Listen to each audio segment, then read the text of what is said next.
I've always been a fan of panel discussions, and this next one is no exception. Understanding racism and discrimination, I present to you a community-based discussion. In the wake of the killing of George Floyd, there is a newfound awakening of many who felt distant from the reality of systems that contribute to these types of unacceptable outcomes.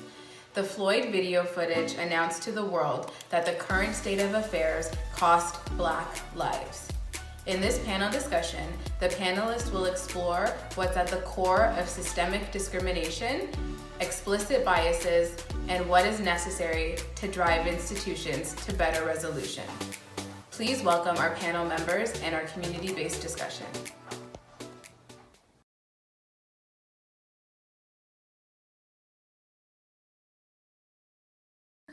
Welcome, I'm your host, Lynn McEntee from Moksha Canada Foundation. Moksha Canada is about connecting, engaging, and empowering our communities and becoming healthy to create a positive change in social, cultural, and economic development of all residents in the neighborhoods. Today, we are excited to launch the fourth panel discussion for the Afro-Caribbean Festival. Be sure to leave any questions or comments for us on our channel for this discussion. I'm delighted to be a part of this panel, and it brings me great pleasure to introduce our moderator, Rahel Applejay David. Thank you so much. All right, thank you everyone for joining us today. As you know, my name is Rahel Applejay David, and I'll be moderating the discussion for today. Our discussion is focusing on understanding racism and discrimination.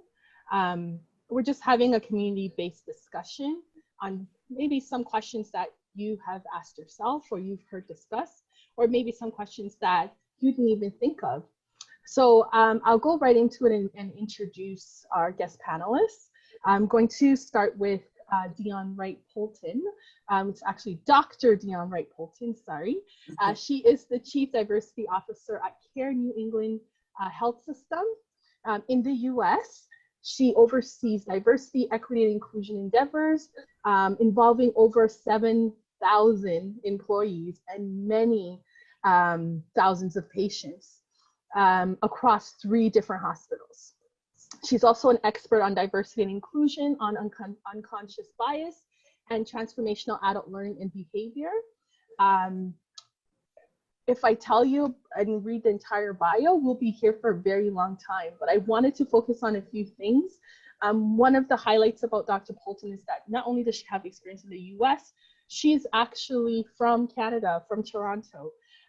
She has also written a book called It's Not Always Racist, but Sometimes It Is, Reshaping How We Think About Racism. Currently, she's working as a Chief Diversity Officer, but she also has experience in adult education as well. She's delivered various workshops and trainings for teens and those teaching in the education system as well. And she has lots of experience working on difficult and complicated challenges and issues. So I think she's definitely the right person for this type of discussion today. Thank you for being here, Dr. Poulton. Thanks so much, Rahel, for having me. No problem. Thank you, everyone. All right, and now I'm going to introduce Keith Palmer. Keith Palmer is currently the Interim Assistant Deputy Minister for the Social Systems Operations Division. He has been a director as well of Social Systems Central Services Branch. It's a mouthful, so you can call it SACSB for short. He's been working in improving working on team building as well as strategic solutions for the branch on social assistance programs. In terms of his role, he's been a leader in the social service operations, along with lots of experience in just the administration and delivery of human services and in the municipal sector specifically. He's also working to build various partnerships with municipal service managers and ensuring that there's collaboration, that there's cross-functional teams that's delivering these programs to the community. Again, he's another stellar candidate with a very long bio that I could read and we could be here all day for.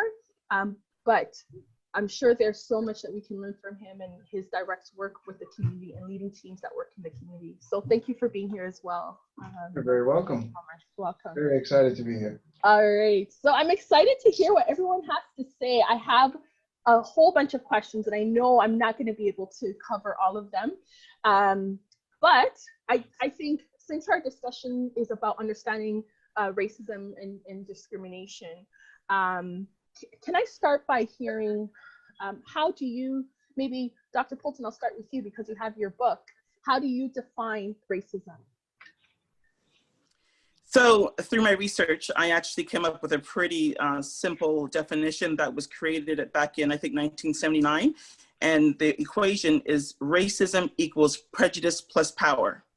So essentially it is what I just shared. So the only way that racism is in existence is if that person has a bias or prejudice and has the ability to stop somebody either physically, socially, psychologically, or whatever from achieving or doing what they wish to do. So that's a simple definition that I came across in my research and that I use and is pretty helpful in trying to evaluate situations. Okay, beautiful. Thank you so much. I have a follow-up question to that. Are there any recent, media stories that we've heard that can be a good example of how someone used their power and prejudice to, I don't know, stop somebody from doing something, for example? Well, the first thing that comes to mind is I think we all witnessed individually and collectively, we witnessed the murder of George Floyd here in the States. And I think that's a perfect example where the police officer he clearly was targeted. We don't even know why he was arrested at this point. And nonetheless, he was able to keep George Floyd under his knee for 8 minutes and 46 seconds. And so that was an example of how he used his power to essentially end George Floyd's life. Okay, all right, thank you so much. So, Mr. Palmer, what is your definition of racism? What would you say it is? I think it's a good question, a really good question, actually, and a very timely question considering what we're facing in our communities now. And I think about the definition of racism as a continuum. I think about how others might want to define racism, and I think it all depends on where they are in society and power and privilege. But for me, and simplifying racism, it really is the magnitude in which a person is oppressed simply as a result of their color. I think that has a lot to do with the impacts and how folks feel racism, because you might have a situation where you have, let's say a 16-year-old white individual and a 16-year-old black individuals, of which they have equal amounts of power, and I'm not talking about privilege, and they may not impact each other. But once you started, weaving in the element of power and control and oversight, that's when the real pain points of racism actually kicks in. So that's how I define it, and I tend to kind of move the needle on the definition depending on who I'm talking to and what position they have within our society. All right, wonderful. So can I'll stick with you, Keith. Can you tell me then, how does racism and discrimination differ in your view? Sorry, how does racism and discrimination, how are they different? How are they different? So when I started thinking about discrimination, it's for me, and I'll focus in on our workplace, for instance, where there's policies that are created are very discriminatory in nature, where they really are excluding a group of people from a particular event, from a particular track in regards to leadership or program development or growth. And I find that different than racism. And when I think of racism, and I'll refer it back to the workplace, it tends for me to be views that folks have that sometimes do not carry any merit, any weight, very anecdotal in nature, but it is thrusted upon another individual just by virtue of their color. I mean, we can get into the prejudice and stereotype and all those different components of it, but I see racism really aligning itself with making predetermined decisions, using power and control over a person of color. And when I look at discrimination versus racism, I try to keep those very separate, because we can be discriminatory towards other people and it won't have anything to do with their race. And I see racism as something very different. Okay, thank you. Dr. Poulton, would you like to add to that? Well, I'll just echo that. I think discrimination essentially is another word for bias. And so that means it's pretty broad. So it doesn't necessarily have to be confined to race. It could also involve gender, LGBTQ status. It could be age. It could be anything in which someone shows prejudicial treatment towards somebody or a group of people. So I would say it's a more broad term. All right. Thank you so much. I just wanted to make mention that I do see our third panelist, Susan Knight, has joined us. So I'm just, oh, there you are. All right, so Susan Knight, sorry, she works in equity and inclusion. She's a transformational leader. Currently, she is a unit commander and manager of the Equity, Inclusion, and Human Rights Unit for the Toronto Police Services. She leads a team of various subject matter experts. She's also worked on key initiatives that are race, in terms of race-based data collection, strategy, and gender diversity, as well as trans and inclusion projects, along with workplace and well-being, harassment and discrimination reviews. She has previous experience working in the public sector, in the private sector, working in the social service sector. And she's worked along with the Correctional Services of Canada, Toronto Community Housing. So she has a wide, I would say, arrangement of experience with various industries and organizations. So another really great contribution to our panel today. So thanks for joining us, Sulan. I think you're muted right now. Okay, there we go. Can everyone hear me? Yes. Yes. I'm so happy to be a part of this panel. I know we had, had this desire and intent for a while now. So my apologies for my tardiness as well, but I'm so happy to be here. Thank you. And thank you for such a wonderful introduction, by the way. Oh, it's what you've done, so congrats on all your work. All right, so just to let you know where we're at, I just started by asking the panelists so far about what is their definition of racism, what is their definition of discrimination. And I think for someone that's doing this work within the policing right now, it's a really hot topic. So I would love to hear how you define racism, how you define discrimination, Sulan.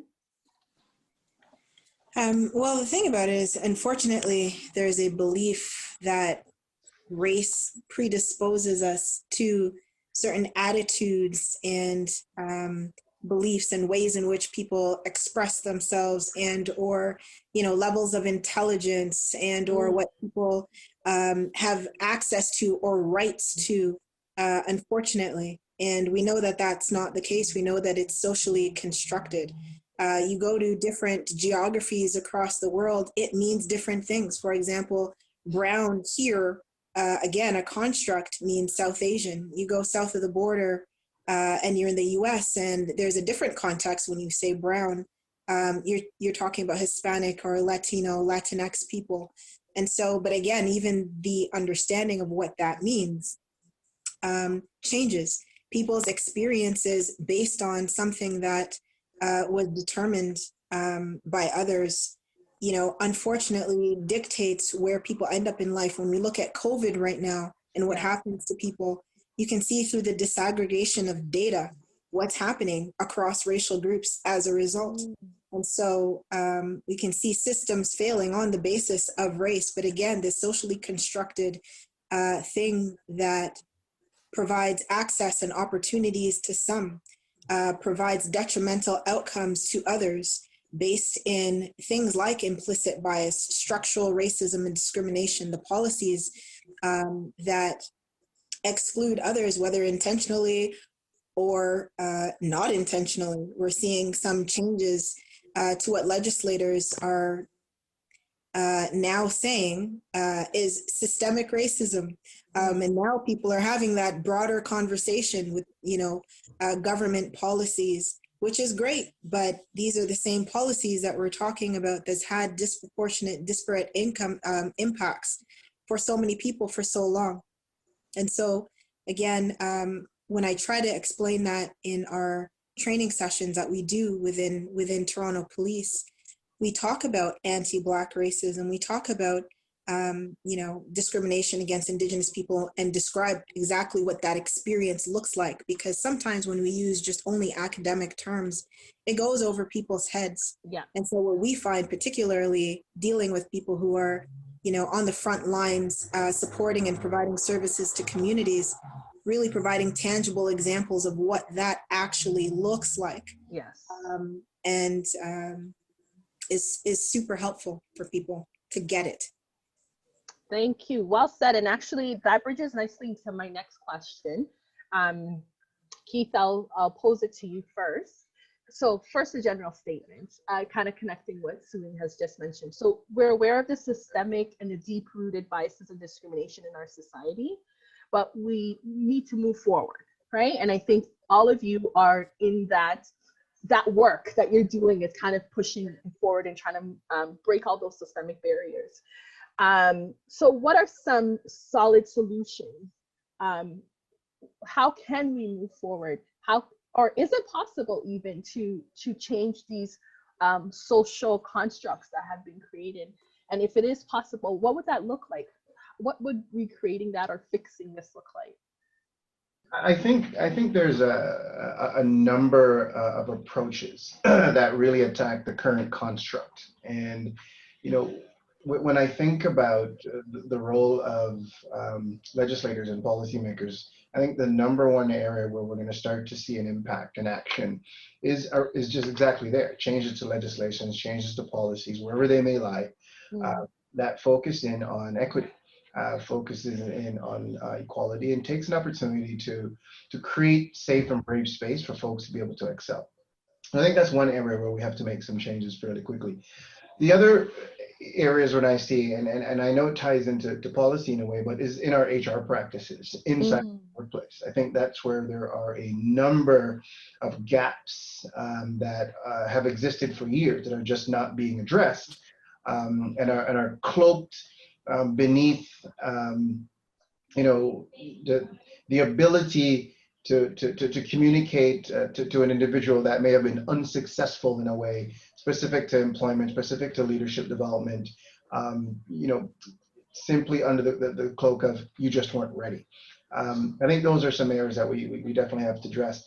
The other piece where I think we have to be very deliberate is divisive language, the us them language. I think we need to address those elements as well, and language that's been created to by design to look negatively on a particular group. I think that's a third area that we want to address. And I think for us to be effective in this space, I think folks need to understand what racism is and how it impacts people generationally. I think if folks really start to understand that microaggressions and lack of changes in policies and social exclusion, folks need to understand how impactful that is to a set of people, both today, yesterday, and tomorrow. And I think in order for us to even begin to address racism and its generational cyclical nature, we have to address those four components right now if we're able to do that. So are we able to? Yeah, I think we're able to, definitely able to. I think, I think the terrain is ripe. I think we have to take advantage of the wave that we're seeing right now. I think, Black folks are tired of being tired. Right. It's an opportunity right now. It's an opportunity right now to really leverage what's happening in society, push legislators, push organizations, push companies to ask the question, why not now? It's not a matter of why now, it's why not now. And I think we have to be bold in our design, and where we see stagnation, we have to call it out, and where we see the cooperation doesn't exist, we need to call that out. So the answer to your question is, can we do it? Absolutely. But just to add to that, I don't think this is a Black person's issue to solve. I think this is an issue that needs to be solved as a collective. We've been, wearing the issues and the challenges of this for hundreds and hundreds of years. Yes. And it's not us who have to fix this problem that's happening to us. I think it's going to involve others. And I think it's the allies that we need to look at, folks who are in positions to make policies and different decisions. Those folks need to weigh in and they need to be held accountable. And I think that's where we'll be able to make a difference and see it happen. If this was church, I'd be like, preach. This was poetry. Well, don't let me get on my soapbox. Okay. So Dr. Dion, because of your experience really working on complex issues, I would really like to hear your perspective on how can we do some of these things if you're in agreement with some of the things that Keith had said. How can we actually change the language, impact policy? How? What is like how? That's the question. So no, I think it's a great question. And so I can just speak to, what I do in my position right now. So I essentially look at two types of barriers: the cognitive barriers, which addresses the unconscious biases and microaggressions and so on, but also the systemic barriers. And I find if we theorize, then we seem to believe that we don't have the power or the wherewithal to actually make the changes. So I think it's important not only to create new policies, but to interrogate the existing policies. And I'll give you an example. In the United States, Black women are 3 to 4 times more likely to die in childbirth. And it's not because we are designed differently. It's because it's been connected to different things, but especially it's been connected to biases and how they're treated. And I share that statistic because one thing that I've been doing in my work is how do we remove those barriers? And one thing that I discovered upon coming into the health system was that there was a fee that they were charging mostly Black and brown people, which is the Black and Hispanic people, as Sulan just shared. They were people, and was in that hospital is in a very predominantly low income area. So if you're being charged a fee as a Black or brown person to tour a hospital, and you essentially have issues or have difficulty paying your light bill, what are you paying first, your light bill, or are you paying for the hospital fee? And so let's take it one step further. So if you can't pay the hospital bill where you plan to deliver, then you can't tour, and that increases anxiety, and there's a whole snowball effect. So one of the very first things I did was eliminate that fee. And so I share as an example of there's a way to address the systemic issues, and it's by literally looking at, okay, what are we doing on a daily basis in any workplace environment? What are we doing? Are we doing it because it's necessary, because it's historically significant? Do we actually need to do that? And really critically looking at it and discovering, okay, how can we, is it creating disparate outcomes for people? Is it actually creating inequities? Perpetuating inequities, and then literally having the courage to say, you know what, we need to do away with that and think about more about the human factor as opposed to the money making. Because ultimately, if you do actually meet everybody's needs, your revenue will go up eventually, regardless. But the start point is, how do we focus on humanity first? So that's my suggestion.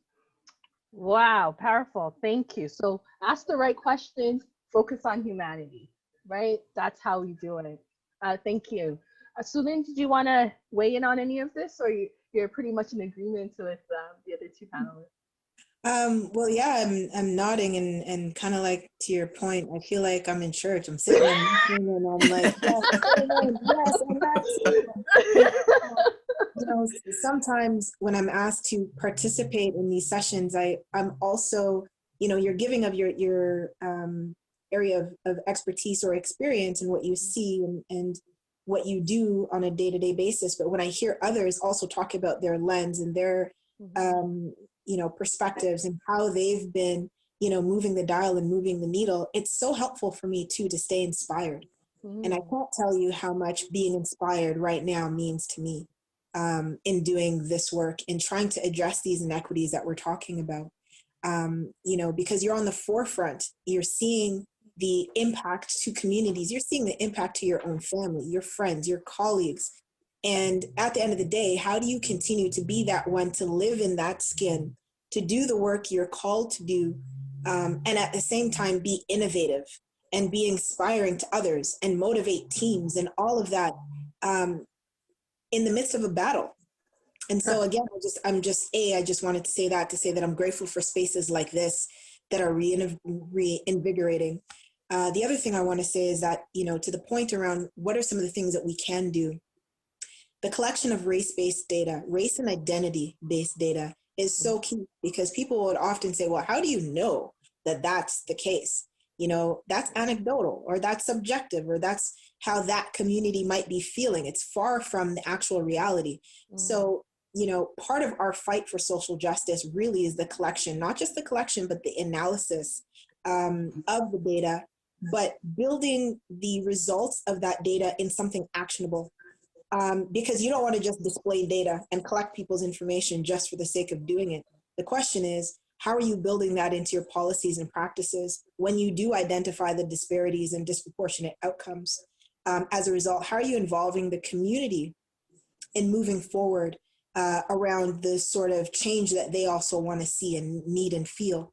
But the other thing that's important is, when we talk about policy change, how do people know, if you're not steeped in this work, how do you know what to change? How do you know what aspects of the policies are having these kinds of outcomes on different groups? Well, that's where things like, health equity toolkit, in the States, they have the race equity impact assessment tool. And we really need to find and build and develop relevant ones here to make sure that we have that lens, because to be honest, we're not always going to be at the table. We're not going to always be invited in the room. And when that happens, what are we leaving behind for these groups and individuals to then be able to make the decisions that we know need to be made to provide the equitable outcomes we're looking for? What are the roadmaps?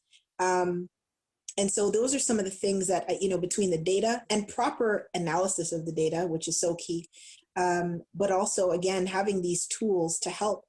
Part of it also is the ways in which resources flow. And so, we're having those conversations, which I won't get into here, but people are talking about, resourcing policing agencies and, what the issues are that really need to be solved and how and at what level. And those things matter when decision makers are looking at, well, how do we actually solve this issue? The question also is, where are you putting your money? How are we stemming some of these issues at the root, at the actual root of where it's happening before it blows up to where, we see them happening and occurring, before the child welfare, before police involvement, how are we addressing some of these issues in our communities? Where are those dollars going? And so, again, I think these are some of the areas that we also need to look at, in addition to things like training, of course, and raising awareness. But again, what are the tools that we're leaving people with to make these decisions? Can I just pick up, Rael, on Sulin's point and some points made by Dion? For sure. I think, the one thing for me that we may have forgotten to mention is, strong accountability frameworks. I think it's so easy for organizations and different entities to come up with anti-Black racist strategies.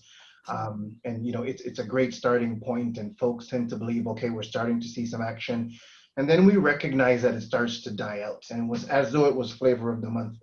And I think, we have to create these frameworks that hit people in the pocket, where we're starting to look at outcomes, or we're starting to look at, performance. Like, what did you do in the space to have a tangible, measurable outcome that if you didn't perform well? And I think about this in spaces where you have organizations, large organizations, where, the senior management team or the executive team says, we are all for anti-Black racism, but they don't know what to do first. The organization creates a strategy for them. They toe the line on the strategy. They use the right terminology. But at the end of a year or the end of a term, they have nothing to show for what they did. You attach that to performance, you attach that to outcomes, you attach that to pay increases, you'll start to see a little bit more action than you expected. And I think that's just important for us to think about when we think about all these different strategies. We have to sustain these strategies. We have to continue to build momentum until it's normalized, where it doesn't become a project or an initiative. It's normalized. It's part of how we work, part of how we think, and part of what we do. Well said. Thank you. I kind of wanted to tie in what you just said and what Sulin said to ask this question, like in terms of, first of all, having data, and in terms of it being normalized as a part of organization. let's talk a little bit about anti-Black racism. Is it real, or is it a perceived fact? I can jump in there. I saw the facial expression. I was like, yeah. But I do want to tie it to the data as well, because, you know, as we know, the data is extremely important. Once you collect the data, that helps inform your policies, procedures, education, training opportunities. It helps to find a benchmark for where you are and where you need to go and how you can proceed. But I do think it's important to actually include the narratives of people, which are like focus group discussions, which essentially is a different type of data. And I find sometimes when the data is just presented in numbers and figures, the translation gets lost to people.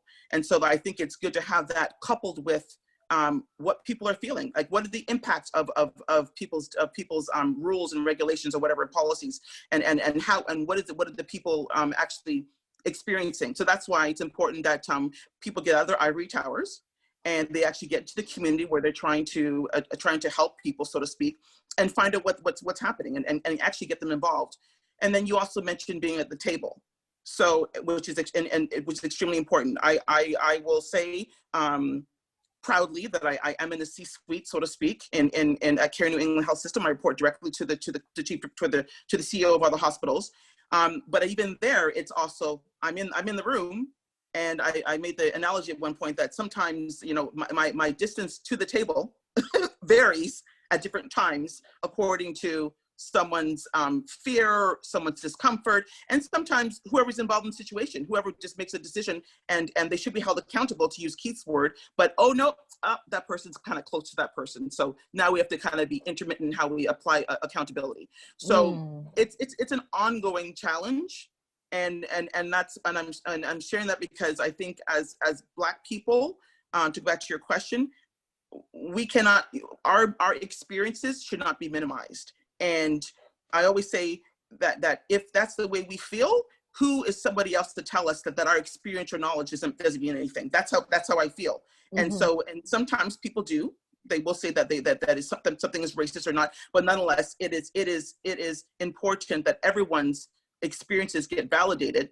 And because, you know, we know more times than not, it probably is racism if we're experiencing something. And sorry to say it, but that's, you know, that's the world we live in. So and these statistics and across, I read the policing statistics. I shared the statistics in healthcare. I came out of education. It's all, if you look at every single sector, Black people are at the bottom.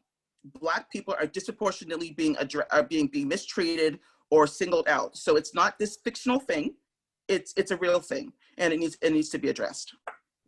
Thank you. I think if I can jump in as well. Yes, please. So, and Dion hit the nail on the head. It really is about qualitative and quantitative proof. But when we start, you know, speaking about qualitative proof, it tends to kind of mesh into the whole world of anecdotal information. But let's be honest, how many people want to hear some of these very, very painful and emotional stories of experiences that Black people have had? If anything in the George Floyd murder is, it put it on national TV, and that's just one story. But if you're in Rhode Island, if you're in Toronto, you're in Montreal, you're in New York City, you only hear those stories unless you turn the TV on, and then you have to select a certain station.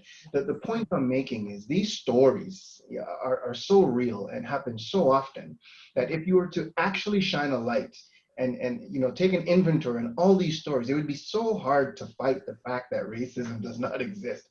It exists. And the thing about quantitative data is it's not a challenge to collect the data. It becomes challenging when you have to collect that data and then tell the story of what the data is showing you. That's where people start saying, oh my goodness, racism really does exist. So it's easier for organizations to not collect the data at all. Then it doesn't really demonstrate to others what exactly is going on in our community or in our society or in our workplaces. So it's easy to see. I mean, you think about the criminal justice system and the over representation. That's not by accident, right? That's not because folks live in a certain country or a certain state, and as a result, you know, these are the ills that happen to them.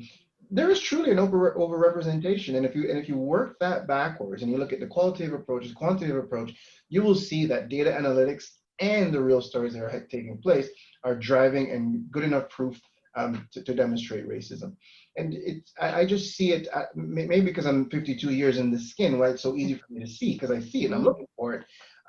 We have to be able to create, the racism glasses, where folks can just put it on and they could see it. But if you're not looking for it, you don't see it, right? But if you're looking for it and you know what it is to look for, it would blow your mind how often it presents itself. It's like buying a new car, right? You never saw the car a whole lot before. You bought the new car. Now that new car is everywhere. And I think if you put the I'm looking for racism glasses on, you will find the very same way, certain elements of law enforcement look to target certain people. If you look to certain people, you target certain people, you will find criminality. It's everywhere. So it really does come down to what is that person's view? What is that person's position? What is their feeling towards a particular race? And trust me, whatever they're thinking, they will find it, being it using data or qualitative stories. So Keith, I know you have to go soon, so I want to give you a chance to answer this question, because I think it's important that in our discussions, we also have some resolutions. So for those that are watching today, before you go, what maybe top 3 suggestions would you give them on how to address racism and discrimination, even from a micro level?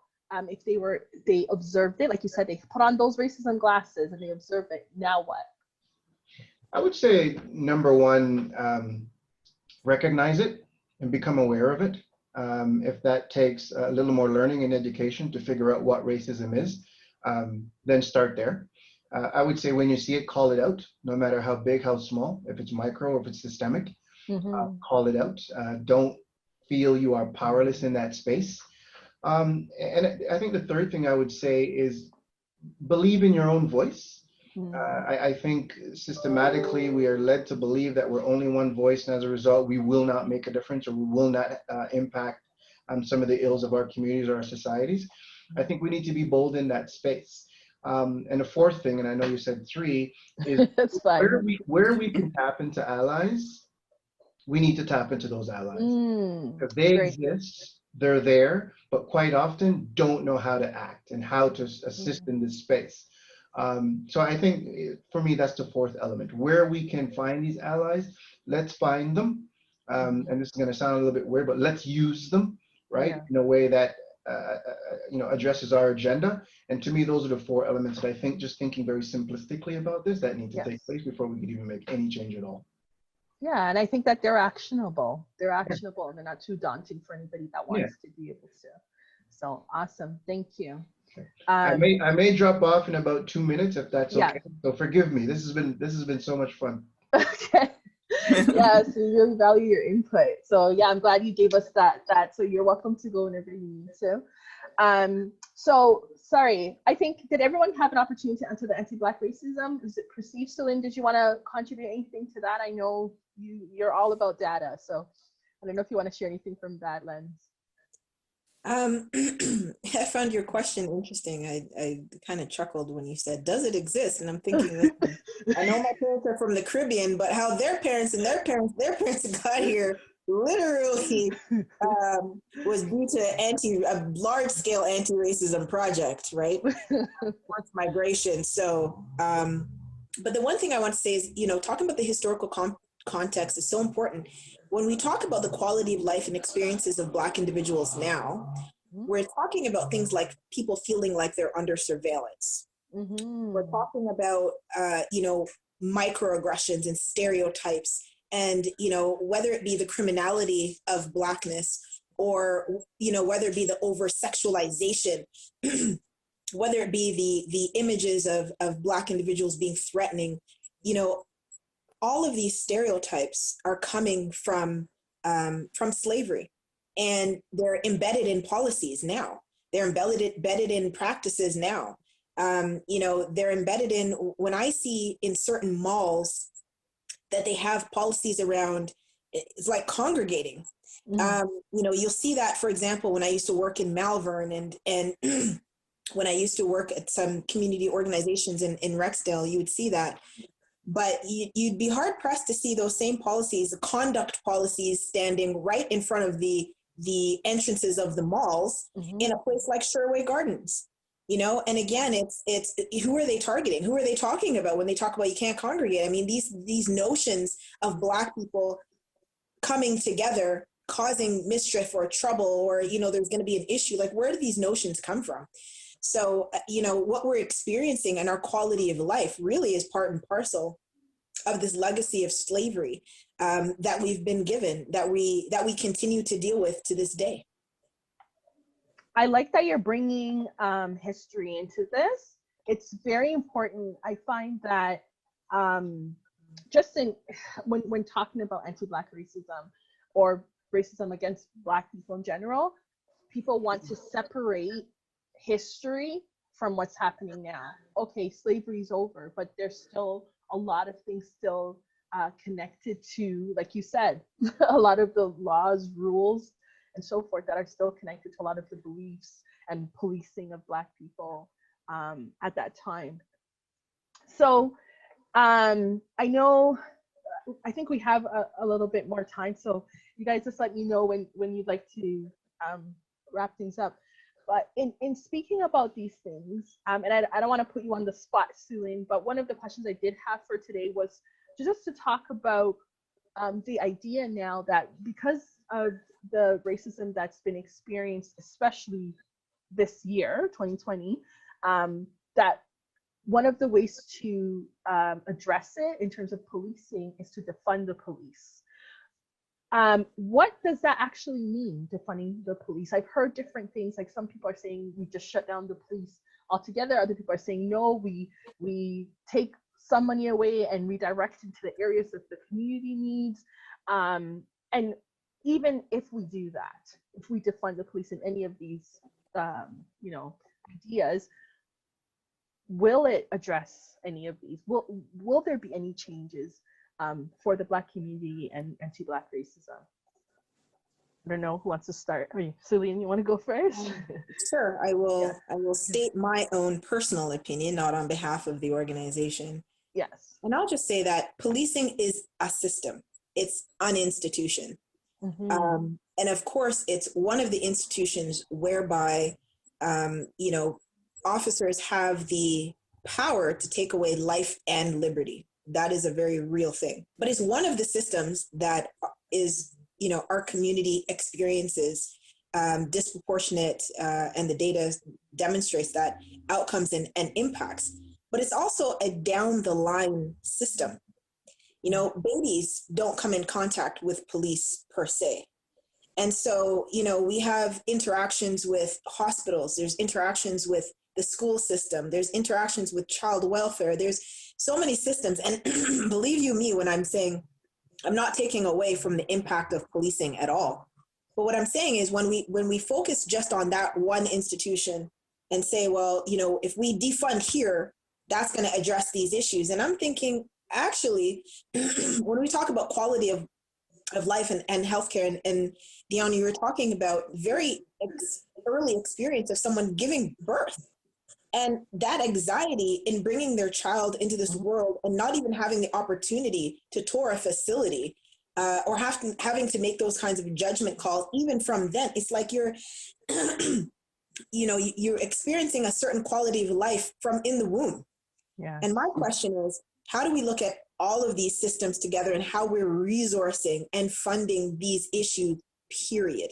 Not just policing, because again, to me, that's, there are areas where, and it's been said within other police leaders, there are definitely areas that the policing has taken on that other community agencies and sources of supports can deal with. When we look at things like mental health, are there better models and opportunities? They're looking into it now because that is actually something that's viable. People are thinking like, yeah, that is true.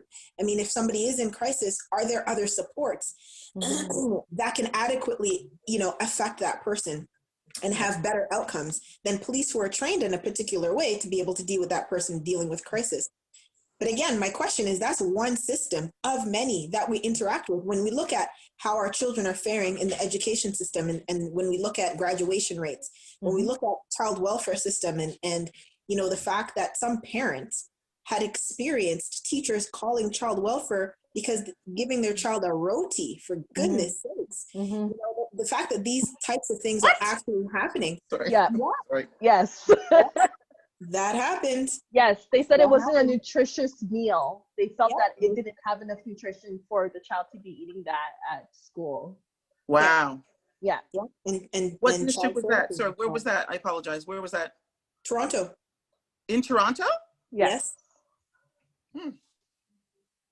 Okay. So when we have things like that happening, then you have that kind of negative interaction, right? And so again, my question isn't so much just about police. It's really about, how are we being more culturally competent in all of our institutions? How are we looking at the data to see how we're effectively or not effectively servicing and impacting diverse groups overall? Are their needs being met? More so, how are we building that in our policies and overall practices so that parents can send their kids to school with a roti? And that's okay, because that teacher understands that it is a nutritious meal. You know, there's so many things that are happening to our people along the road. Yeah. And to me, there's so many areas that need fixing, not just policing. Yeah. So what I'm hearing from you is we need to take a holistic, systematic approach. We can't just, you know, view it on one area or industry and say, this is the problem. We have to look at everything and how they all connect. Yeah. Okay. Thank you. Dr. Dion, do you want to add to that? Well, I just want to echo that, and I completely agree that all of these systems, and that's also the misconceptions, that people look at them separately, but they all feed off of each other. They work interchangeably to help sustain the system as it exists. So, so for example, if someone falsely calls the police on somebody, that person knows that when that person gets to the judicial system, that they will be treated a certain way.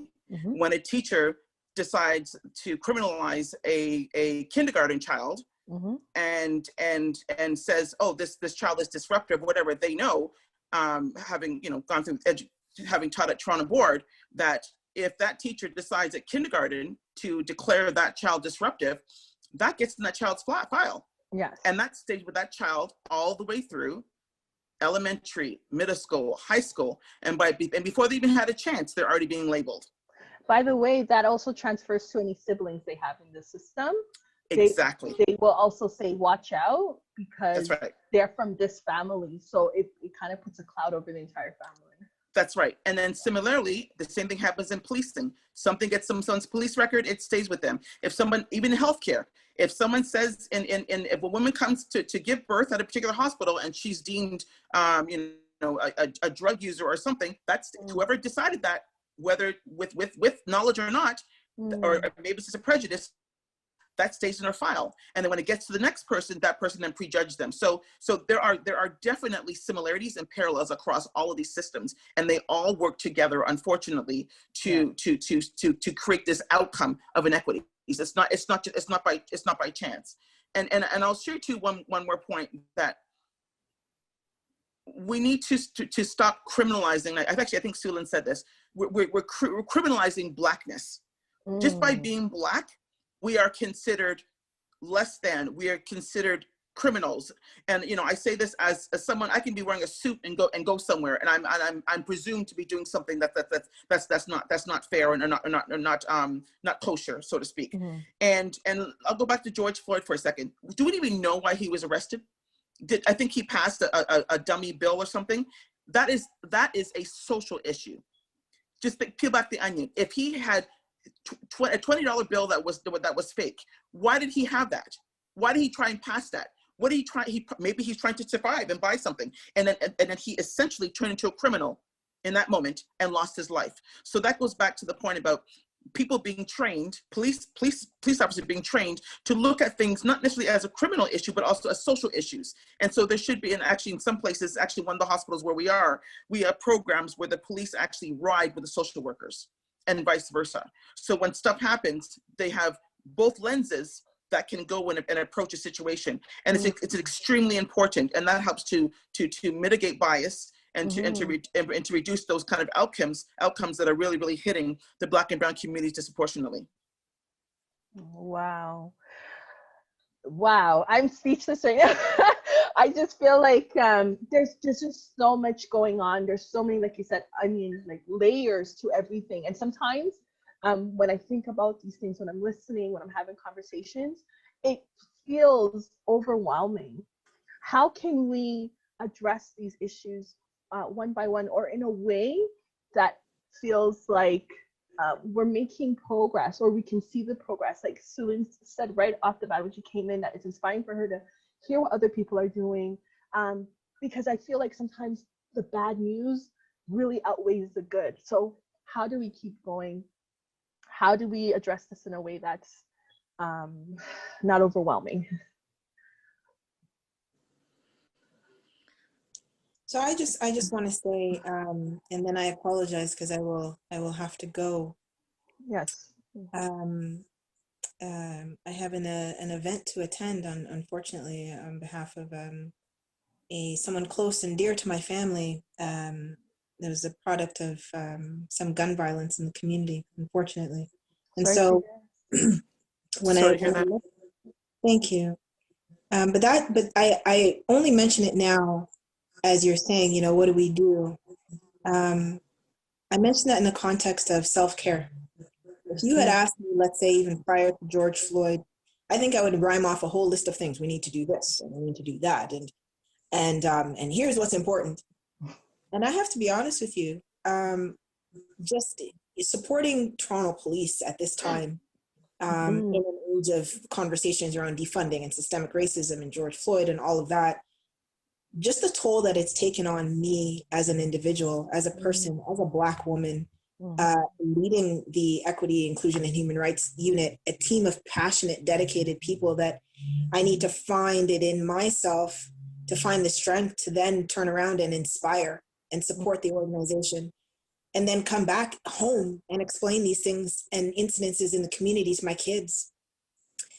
It's a lot. It weighs a lot. And the thing that I'm advocating more now for everyone really is self-care, because even as much as this work is so important, and it so is, care for oneself is equally important. And we know Audre Lorde talks about that a lot. And it's so important that we do that for ourselves, because if we're not okay, you know, there's no way that we can guarantee that our organizations or our colleagues or those around us are going to be okay.